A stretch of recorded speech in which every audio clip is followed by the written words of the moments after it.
Nako, ang yabang-yabang mo talagang bata ka, ha? Parang sigurado ka, ha? Naku po! Ano yan? Bakit? Si Mama. Sinong mama? Ay, yun ang mama niya. Yun ang mama ng boyfriend mo?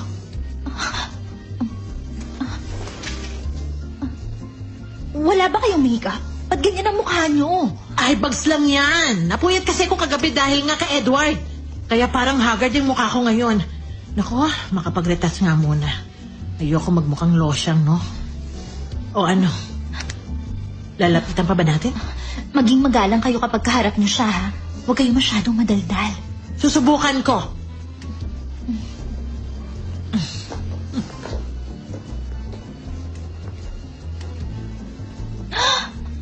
Mama? Oh, Audrey, nandito ka rin? Nagsha-shopping po kami ng mama ko. Ma, siya si Miss Leia, mama ng kaibigan ko. Naikwento na sa akin ng anak ko dati. Buti naman at nakita tayo. Nice to meet you, Leia. Magandang araw. Nice to meet you too. Ito pa lang si Audrey. Nagmana sa'yo. Pareho kayong maganda. Nako! Salamat sa papuri.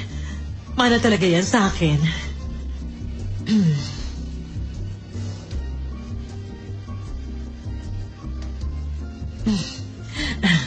Kung wala ka sanang ibang pupuntahan, imbitahan ka namin ng anak ko.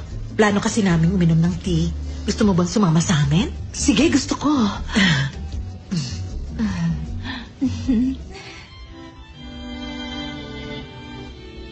Sa totoo lang, kailan ko lang nalaman na meron na pala siyang nagugustuhang lalaki. Malihim kasi siya. Tahimik lang yun. Sa palagay ko kasi, siniguro muna niya bago niya naisip na magsabi ng totoo sa akin. Ang alam ko kasi pihikan yung si Audrey eh. Ganun ba? Tama ka doon. Sa nakikita ko sa kanya, pareho tayo ng obserbasyon. Simula nga nung pagkabata niya, maalalahanin niya yung anak ko, bukod sa matalino, parang matanda ko mag-isip. Ang tawag ko dyan, babing parang matanda.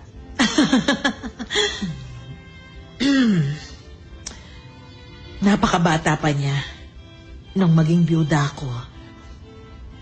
Para buhayin siya, nagkakandakuba ako sa pagtatrabaho. Halos hindi na kami nakikita maghapon. Kaya silang magkapatid, napapabayaan. Yun ang kapatid niyang lalaki. Alam mo bang meron siyang kuya? Oo. Awang-awa ako sa kanila dahil naiiwan lang sila sa bahay. Nang walang inang nagbabantay, nag-aalaga at nag-aaruga. Naku. Etong panyo, gamitin mo, okay ka lang ba? Oo. Sorry, naiiyak lang talaga ako pag naalala kong paghihirap namin. Mama? Ay. Napapahiya nga ito si Audrey.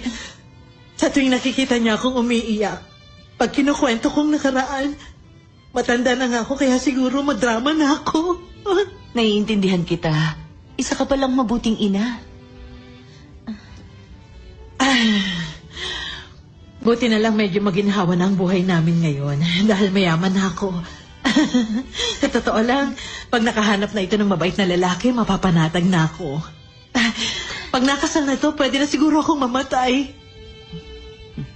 Ma, tama na po yan. Nako, pasensya na. Sorry. Nadala lang talaga ako ng aking emosyon eh, kaya... magtsaka ka na, oh. Sige na. Salamat. Inom tayo.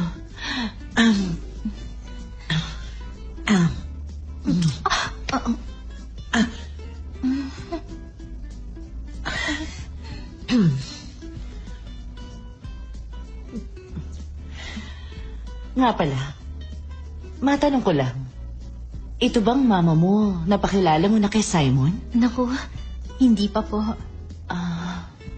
Ang pangalan ng anak mo ay... Simon. Siya si Simon. Si Simon Lee. Ganun ba? Ba't pala akong binibiro ng tadhana? Kasi pamilyar sa akin ang pangalan niya. Parang narinig ko na yun noon. Masaya akong nakilala na kita. Natutuwa ako kasi mabait ka. Gusto ko ang pagkatao mo. Ang sa ngayon kasi, yung ibang tao, puro na lang pag-ibig ang nasa isip. Pero ang kasal, parang bihira ng mapag-usapan. Minsan nagmamahalan lang pero wala namang mga plano.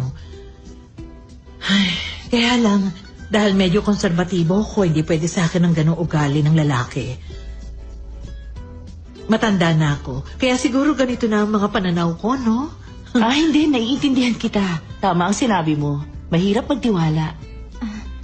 Ay, iba na ang panahon ngayon. Kaya nag-aalala ako, pag pinabayaan natin sila, baka wala silang kahinatnan. Mabuti na lang at nakagaanan kita ng loob. Ang mabuti kaya, ipakasal na natin sila para hindi na tayo mag-alala. Teka muna.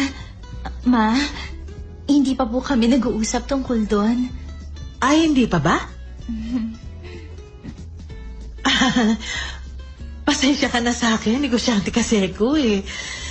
Kaya sanay ako pag may inihain sa akin ng mga plano, ginagawa ko ang lahat ng paraan para makuha ko yung gusto ko. Ang tawag nga sa akin ng ibang tao eh. Ay.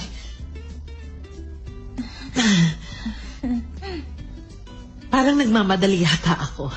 Pasensya na kung naiilang ka. Pag kasi babae ang anak mo, hindi mo maiwasang mag-ingat para sa kinabukasan niya.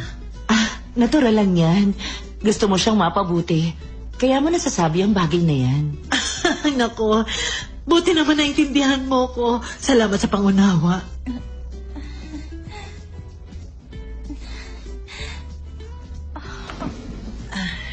Mauna na kayong lumabas. Ay, hindi, wag na. Mauna ka na. Susunod na lang kami. Sige, aalis na ako. Okay, next time. Yayayain naman kita mag-lunch o mag-dinner, ha? Wag na wag mo akong tatanggihan. Magkwentuhan ulit tayo. Oo, walang problema.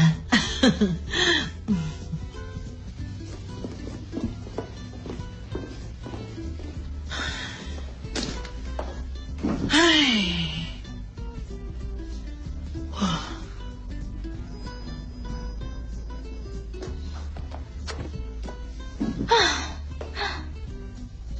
Ibang klase talaga siyang manamit at magsalita. Ganon ang kilos ng asawa ng mayayamang lalaki. Ngayon umamin ka sa akin. Sino ba yung boyfriend mo? Ma, baka himatayin kayo, ha? Wala akong pakialam, basta sabihin mo na sa akin. Huh? Huh? Totoo? Sigurado ka ba? Para ako nakabingwit ng malaking isda, di ba? Oo naman! Jackpot ka, Ana! Hindi lang malaking isda yun, para siyang pating! Yay! Makuha ka, Audrey! Jackpot ka, Ana! Maraming nakatingin sa atin. Nakakahiya. Ang galing ni Audrey! Hello, Miss Ko? Tinawagan ka na ba ng nanay? Anong sabi? Nagustuhan ba nila si Edward? Anong kamo? Hindi siya dumating sa date nila? Sino? Si Edward ang hindi dumating? Saan ba talaga tayo pupunta? Ibaba mo na ako.